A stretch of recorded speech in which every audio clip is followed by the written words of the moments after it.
সাদা রঙের কাগজি ফুল গাছ। এটা সবে কিনে নিয়ে আসা হয়েছে। তো সবে বলতে এক সপ্তাহ মতো হয়ে গেছে, এভাবেই রয়েছে। তো এই ফুলগুলো পুরো ঝরে গেছিলো, ঝরে গিয়ে আবার নতুন ফুল হয়েছে। এগুলো একদমই ফ্রেশ, এই যে কচি পাতা সহ বেরিয়েছে। আর এই যে আগের ফুলগুলো এই যে এখান থেকে ঝরে গেছে কিনে আনার পরে।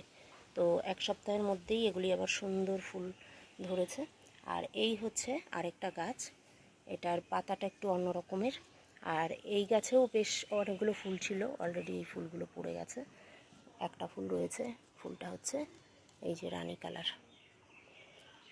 এই যে রানী কালারের ফুল ফুটবে এটাতে। ভালো করে দেখানোর চেষ্টা করছি, এই যে। আর এই গাছটাতেও এরকমই হয়ে গেছিলো, এই গাছটাতেও একদম এরকমই অবস্থা হয়েছিল। এখন এটা যেরকম ফাঁকা, এরকম ফাঁকা হয়ে গেছিলো পুরো গাছটা। ধীরে ধীরে আবার ফুলে ভর্তি হয়ে গেছে, বেশ সুন্দর লাগছে। একটু একটু হাওয়া হচ্ছে। তো আরও কয়েকটা গাছ কেনা হয়েছে, সেই গাছগুলোও এখন ফুলগুলো ঝরে গেছে কিনে আনার পরে, নতুন পাতা গজিয়েছে। আশা করি ওগুলো থেকেও ফুল ফুটবে। তো ছাদের মধ্যে এনে রাখা হয়েছে। তো এগুলো যেমন রোদ পছন্দ করে, তেমনি আবার মানে জল বেশি একটা পছন্দ করে না। বেশি জল পড়লে গাছগুলো নষ্ট হয়ে যায়। তো ভালো রোদের মধ্যেই রাখতে হয়। আমি ভেবেছিলাম একটু ছায়ায় কদিন রাখি, তো খুব ছায়ায় রাখলে আবার ফুলগুলো ভালো ফোটে না, ফুলের কালারটাও নষ্ট হয়ে যায়। রোদের মধ্যে রাখলে ফুলের কালার ভালো আসে, মানে এই যে সাদার যে গ্লেজটা এটা সুন্দর থাকে, রানী কালার যেটা সেটার গ্লেজটাও সুন্দর থাকে।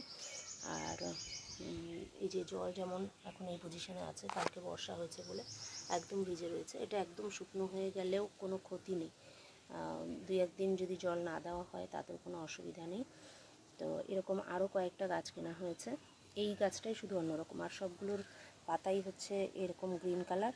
আর এই গাছটার পাতাই শুধু একটু অন্য রকমের, গ্রিনের মধ্যে একটু ইয়েলো ইয়েলো মতো আছে, পাতাবাহার টাইপের লাগছে দেখতে। তো যাই হোক, আরও 4-5টা গাছ কিনেছি। হলুদ রঙের একটা, রানী কালার একটা, এটাও রানী কালার কিন্তু এর পাতাটা এক রকমের। রানী কালার যেটা আগে দেখি মানে বললাম, সেটার পাতা এরকমই, শুধু রানী কালারের ফুল ফুটবে। আর এটাতেও রানী কালারের ফুল ফুটবে, কিন্তু এর পাতাগুলো হচ্ছে এইরকম। তো হলুদ রং, সাদা রং আর দুটো রানী কালার, এই চারটে গাছ কেনা হয়েছে টোটাল। তো এই হলো আজকের ভিডিও। Thanks for watching. দেখা হচ্ছে নেক্সট ভিডিওতে। সবাই ভালো থাকবেন। Bye bye.